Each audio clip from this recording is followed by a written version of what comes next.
அனைவருக்கும் வணக்கம். நான் தமிழரசி பாலமுருகன். இப்போ நம்ம பார்க்கக்கூடிய பதிவு வரக்கூடிய சனிக்கிழமை 16/5/2026 அன்று வரக்கூடிய வைகாசி மாதத்தோட அமாவாசை திதி. அன்றைய தினம் இரவு நாம் செய்ய வேண்டிய மிக மிக முக்கியமான ஒரு வழிபாடு. இந்த ஒரு வழிபாட்டை நான் ஏன் இன்றைக்கே உங்கள் கூட பகிர்ந்துக்கிறேன் அப்படின்னா அதற்கும் ஒரு காரணம் இருக்குது. ஏன்னா அமாவாசை வர்றதுக்கு இன்னும் 5 நாட்கள் இருக்குது. நம்ம முன்னாடி நாள் போட்டோம்னா நிறைய பேருக்கு இந்த பொருள் எனக்கு கிடைக்கல, இதற்கு பதிலாக நான் என்ன பொருள் பயன்படுத்தலாம் அப்படின்னு நிறைய பேர் கேட்பாங்க. அது மட்டும் இல்லை, வெளிநாட்டில் இருக்கிறவங்களும் நம்ம இன்னைக்கு பதிவை போட்டால் தான் இதற்கு தேவையான பொருளை அவர்கள் இன்றோ அல்லது நாளையோ வாங்க முடியும், அதை ரெடி பண்ணி வைக்க முடியும். அவசியம் நம்ம செய்யலாமா, நாங்கள் செய்யலாமா, நீங்கள் செய்யலாமா அப்படிங்கிற ஒரு கேள்விக்கே இடமில்லை. நாம் அனைவரும் செய்ய வேண்டிய மிக மிக முக்கியமான ஒரு வழிபாடு. ஏன் இந்த வைகாசி அமாவாசை மிக ஒரு சக்தி வாய்ந்த அபூர்வ அமாவாசை அப்படின்னு கேட்டிங்கன்னா, இந்த வைகாசி மாதத்தை நம்ம இந்த வருடத்தில் விஷ மாதம் அப்படின்னு நம்ம அழைக்கிறோம். இந்த வைகாசி மாதத்தில் 2 அமாவாசை வருகின்றது. முதல் அமாவாசை வைகாசி 2ஆம் தேதி வருகிறது. 2வது அமாவாசை வைகாசி 31ஆம் தேதி வருகிறது. ஆக ஒரே மாதத்தில் 2 அமாவாசைகள் வருவதால் அந்த மாதத்தை நாம் விஷ மாதம் அப்படின்னு அழைக்கலாம். இதே 2 பௌர்ணமிகள் ஒரு மாதத்தில் வரும்பொழுது நாம் அதை மல மாதம் என்று நாம் அழைப்போம். இந்த பராபவ வருடத்தில் முதல் 2 அமாவாசைகள் வரக்கூடிய ஒரு மாதம் இந்த வைகாசி மாதமாக இருக்குது. நிறைய பேர் இந்த 2 அமாவாசை அல்லது 2 பௌர்ணமி வரக்கூடிய மாதத்தில் எந்தவித சுப விசேஷ காரியங்களும் செய்யக்கூடாது அப்படின்னு சொல்லுவாங்க. ஆனால் இந்த சித்திரை வைகாசி முதலிய மாதங்கள் வசந்த காலங்களில் வருவதால் நாம் அதை பெருசாக எடுத்துக்க வேணாம். நம்ம எப்பொழுதும் போல் திருமணம், கிரகப்பிரவேசம், மற்ற சுப நிகழ்ச்சிகள் செய்கிறவங்க தாராளமாக செய்யலாம் அப்படின்னு ஒரு சாரார் சொல்கிறாங்க. பொதுவாகவே மற்ற நாட்களில் வரக்கூடிய அமாவாசையை காட்டிலும் இந்த சனிக்கிழமையில் வரக்கூடிய அமாவாசை நம்முடைய வாழ்க்கையில் இருக்கக்கூடிய முக்காவாசி பிரச்சனைகளை தீர்க்கக்கூடியதாகவே இருக்கும். மாதத்தில் வரக்கூடிய இந்த 2 நாட்கள் அமாவாசை மற்றும் பௌர்ணமி நம்முடைய முன்னோர்களுக்கு, நம்முடைய குலதெய்வத்திற்கு நம்முடைய நன்றியையும் மரியாதையையும் தெரிவிக்கும் நாளாக இருக்கிறது. ஆக இந்த 2 நாட்களில் நம்முடைய சொந்த விஷயங்களை தள்ளி வச்சுட்டு வழிபாடுகளில் கவனம் செலுத்தும் பொழுது நம்முடைய குடும்பம் அடுத்த கட்ட முன்னேற்றத்தை, அடுத்த கட்ட வளர்ச்சியை, இது நாள் வரை எங்கள் குடும்பத்தில் சொல்கிற மாதிரி பெரிய முன்னேற்றம் இல்லைங்க, அப்படியே இருக்கிற மாதிரியே தான் இருக்கிறோம், எதுவும் நாங்கள் நினைக்கிறது நடக்க மாட்டேங்குது அப்படின்னு நம்ம கவலைப்படுவோம்.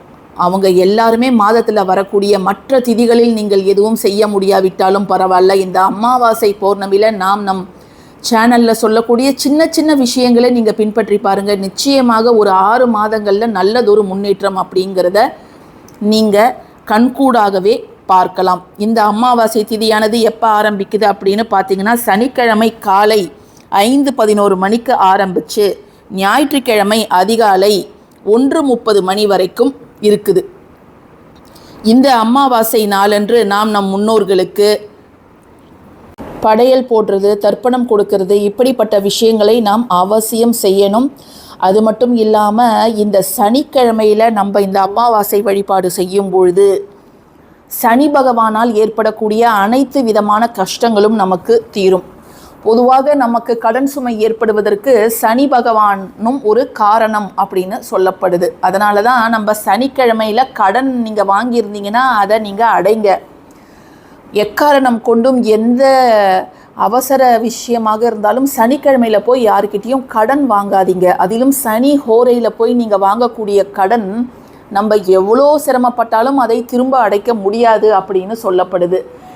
ஆக நம்ம இன்னைக்கு செய்யக்கூடிய இந்த ஒரு வரக்கூடிய அமாவாசையில் நம்ம செய்யக்கூடிய இந்த ஒரு விஷயத்தால் நமக்கு பண கஷ்டங்கள் முற்றிலுமாக நீங்கும். பணவரவு அமோகமாக இருக்கும். நமக்கு வரவேண்டிய பணம் அது எவ்வளவு வருடங்கள் நமக்கு வராமல் இழுத்தடிச்சிருந்தாலும் இந்த சனிக்கிழமையில் அது நிச்சயமாக உங்களுக்கு வந்தே தீரும். ஏன்னா சனி நமக்கு பலதரப்பட்ட தோஷங்களை கொடுக்கும். ஏழரை சனி, அஷ்டம சனி, அர்த்தாஷ்டம சனி, பாத சனி அப்படின்னு நிறைய தோஷங்கள் நமக்கு கொடுக்கும். அத்துணை தோஷங்களும் இப்போ நம்ம செய்யக்கூடிய ஒரே ஒரு விஷயத்தால் தீரும். அதிலும் நீங்கள் காலையில் நம்மளுடைய முன்னோர் வழிபாடு, மாலையில் நம்முடைய குலதெய்வம் வழிபாடு, ஒருத்தவங்களுக்கு முன்னோர் வழிபாடு, குலதெய்வ வழிபாடு, இந்த 2 பேரோட அருளும் இருந்துட்டு நம்ம ஒரு தெய்வ வழிபாடு செய்யும்பொழுது நிச்சயமாக அது நமக்கு முழு பலனை தரும். எங்களுக்கு பழக்கம் இல்லைங்க அப்படிங்கிறவங்க எப்பொழுதும் போல் நம்முடைய நிலைவாசலுக்கு வெளியில் ஒரு டம்ளர் தண்ணீரும் ஒரு தீபமும் நீங்கள் ஏற்றி வைங்க. அதுவே போதுமானது. நீங்கள் சாப்பிட்ற சாப்பாட்டில் காகத்திற்கு ஒரு பிடி நீங்கள் வையுங்க. அதில் கருப்பு எள் கலந்து வைங்க. அதே போல் கருப்பு திராட்சை, பக்கத்தில் ஒரு டப்பாவில் தண்ணீர், பிளாஸ்டிக் டப்பாவோ அல்லது தேங்காய் சிரட்டையோ தண்ணீரும் நீங்கள் வைங்க. முடிந்தால் பசுமாடுகளுக்கு, கால்நடைகளுக்கு அகத்திக்கீரையோ வாழைப்பழமோ ஏதோ ஒன்று நீங்கள் தரலாம். கோவில் குளங்களில் இருக்கக்கூடிய மீன்களுக்கு பொரியை நீங்கள் உணவாக தரலாம். இந்த விஷயங்களை செய்துவிட்டு இரவு நீங்கள் தூங்க போகும் முன் செய்யக்கூடிய இந்த ஒரு விஷயத்தால் உங்களுடைய கடன் சுமை அப்படிங்கிறது முற்றிலும் தீரும். உங்ககிட்ட பணம் சேருவதை உங்களை சுற்றி இருப்பவர்கள் யார் நினைத்தாலும் தடுத்து நிறுத்த முடியாது. ஏன்னா நிறைய பேருக்கு ஆஃபீஸ்லேருந்து பணம் வர வேண்டியது இருக்கும். நம்மக்கிட்ட இருந்து பணம் வாங்கினவங்க நம்மளுக்கு தராமல் ஏமாற்றியிருப்பாங்க. இப்படி நம்மக்கிட்ட இருந்து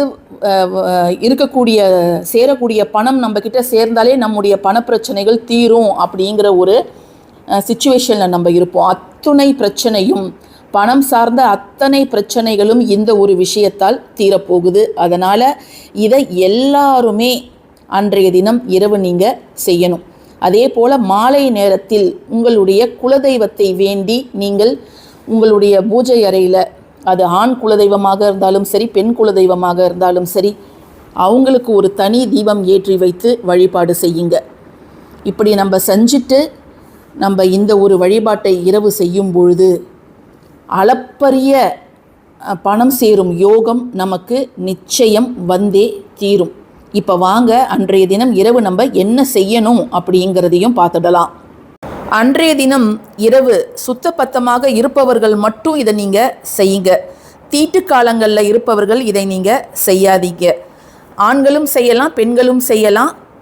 இது 12 வயதிற்கு மேற்பட்டவர்கள் இதை நீங்கள் செய்யலாங்க. சனி தசை நடக்குது, பண கஷ்டங்கள் நிறைய இருக்குது, நாட்பட்ட நோயினால் ஒருத்தவங்க கஷ்டப்படுறாங்க, அல்லது எதிரிகள் தொல்லை அவங்களுக்கு ரொம்ப அதிகமாக இருக்குது, இப்படிங்கிற பிரச்சனைகள் இருந்ததுன்னா ஒரு கருப்பு துணி எடுத்துக்கோங்க. சின்னதாக சதுர வடிவத்தில் கருப்பு நிற துணி, நாட்டு மருந்து கடைகளில் கருப்பு நிற துணி கிடைக்கும். சனி பகவானுக்கு அந்த கருப்பு நிற துணியை அவங்க சேல்ஸ் பண்ணுவாங்க. அந்த கருப்பு நிற துணி தான் பயன்படுத்தணும், மற்ற நிறங்கள் பயன்படுத்தக்கூடாது. கருப்பு நிற துணியில் ஒரு பிடி கருப்பு உளுந்து, ஒரு அரை கைப்பிடி கருப்பு உளுந்து வச்சுட்டு அதை நல்லா முடிச்சு போட்டுட்டு நீங்கள் தூங்க போகிறதுக்கு முன்பு, எத்தனை மணிக்கு நீங்கள் செய்தாலும் பரவாயில்ல, நீங்கள் தூங்க போகிறதுக்கு முன்பு தூங்கினாலும் பரவாயில்ல, தூங்க போகிறதுக்கு முன்பு உங்கள் தலையணை கீழே இதை வச்சு நீங்கள் தூங்குங்க.